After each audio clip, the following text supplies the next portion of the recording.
Cherith ஆறு பார்த்தா தண்ணி எல்லாம் வத்தி போயிருச்சு. ஏன்னா பஞ்சம், மழையே பெய்யல. எத்தனை நாளைக்கு தான் தண்ணி ஓடிக்கிட்டே இருக்கும்? அப்ப தண்ணியே இப்ப இவருக்கு குடிக்க கிடைக்கல. அப்போ தேவன் சொல்றாரு, சாரிபாத் அப்படிங்கிற ஒரு ஊருக்கு போ. அங்க ஒரு விதவை இருப்பா. விதவைனா கணவனை இழந்த பெண், சரியா? அவகிட்ட போ, நீ அவ உனக்கு சாப்பாடு கொடுப்பா அப்படின்னு சொல்லிட்டு சொல்றாரு. அப்போ அவர் அந்த ஊருக்கு போவாரு. போனப்போ அந்த பெண், தேவன் சொன்னார் இல்லையா, அந்த ஒரு விதவை, அந்த பெண்ணோட பேரு தெரியல, போடப்படல. அவ என்ன செஞ்சிருப்பானா, விறகெல்லாம் பொறுக்கிட்டு இருப்பான்.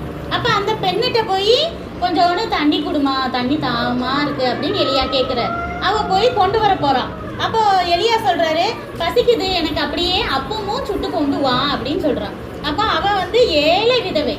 அப்படி ஏற்கனவே ஊர்ல பஞ்சம், அதனால இருக்கிற மாவு எல்லாமே அவங்க காலத்துல அப்பம் தானே சுடுவாங்க, ஒரு இதுன்னு வச்சுக்கோங்க, சப்பாத்தின்னு வச்சுக்கோங்க, சுட்டு சுட்டு சாப்பிட்டுட்டாங்க. இருக்கிற மாவெல்லாம் தீந்து போச்சு.